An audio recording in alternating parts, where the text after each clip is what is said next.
Salam alaikum wa rahmatullahi wa barakatuh. Bonjour et bienvenue sur Akramati Informatique.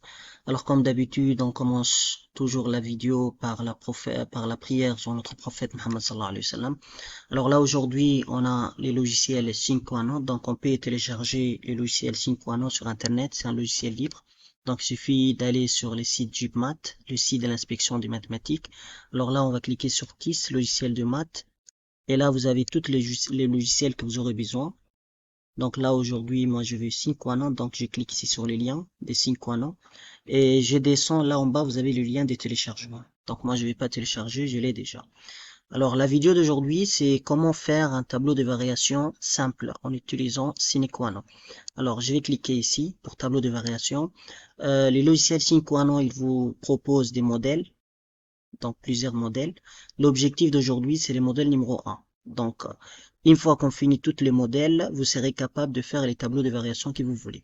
Alors là, maintenant, en présentant ces petits tableaux-là, on va essayer de voir comment modifier. Alors, le premier valeur ici de x, normalement, on le met entre crochets. Donc, 2 points x, et là, c'est pour définir le x qui est ici. En bas, on a f de x, donc vous voyez bien 2 points, f de x, 2 points. Alors, je peux changer le nom de la fonction, par exemple, je peux mettre g. Donc, je clique sur aperçu, vous allez voir que là, on a bien le g. Le plus l'infini et le moins l'infini, on écrit ainsi, donc moins slash infinity et plus slash infinity. Donc, déjà ici, on a moins l'infini, 5 plus l'infini, donc le moins l'infini, on peut le changer. Donc, le moins l'infini, je peux mettre, par exemple, moins 5. Donc, je clique sur aperçu. Vous voyez bien, on a moins 5. Le plus l'infini aussi, on peut les changer. Donc, là, on a la valeur avec 2 points. C'est pour définir le premier valeur. Et là, vous avez 2 points après le dernier valeur. C'est celui de la première ligne. Entre les deux, on a bien un 5. Donc, on peut mettre aussi sous forme de fraction. Donc, là, c'est un nombre 5. Donc, pour mettre sous forme de fraction, là, on a bien fraction. Donc, je vais copier celui-là, slash frac. Donc, je reviens sur Cinquano. Au lieu de 5, maintenant, je vais l'effacer et mettre ça. Donc, là, je vais donner la valeur du numérateur, par exemple 7, et la valeur du dénominateur, par exemple, je vais mettre un 2. Si je clique sur aperçu, vous allez voir que là, on a 7 sur 2.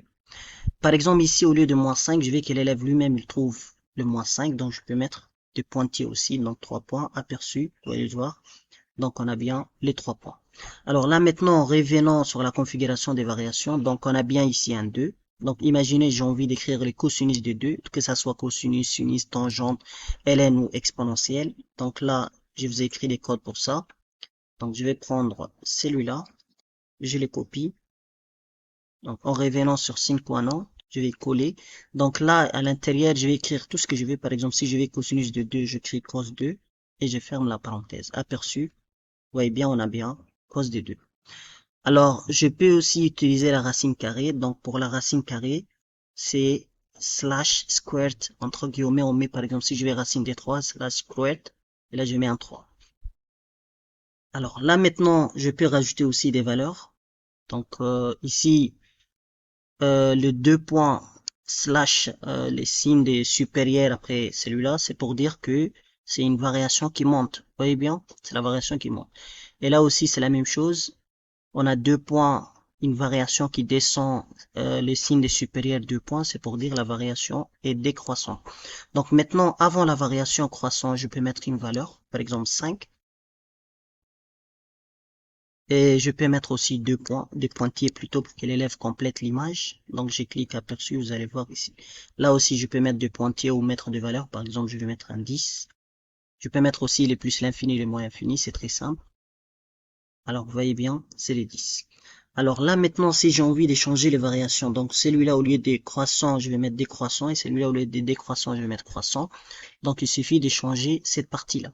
Alors là, maintenant, si je prends celui-là, au lieu des croissants, je vais mettre décroissant, et celui-là, au lieu de décroissant, je vais mettre croissant. Donc, je sélectionne ces deux-là, et je clique sur croissant. Là, je clique sur aperçu, vous allez voir que notre tableau a changé. Alors là, maintenant, si j'ai envie d'échanger les couleurs des traits, donc je clique sur couleur. Par exemple, je vais mettre sur rouge. Je valide par OK. Et là, je clique sur aperçu. Toutes les traits sont devenus en rouge. Je peux choisir les couleurs qu'on veut. Alors là, les couleurs de texte, je peux mettre en bleu, par exemple. Et je clique sur aperçu. Vous allez voir que là, on a le bleu. Alors là, aujourd'hui,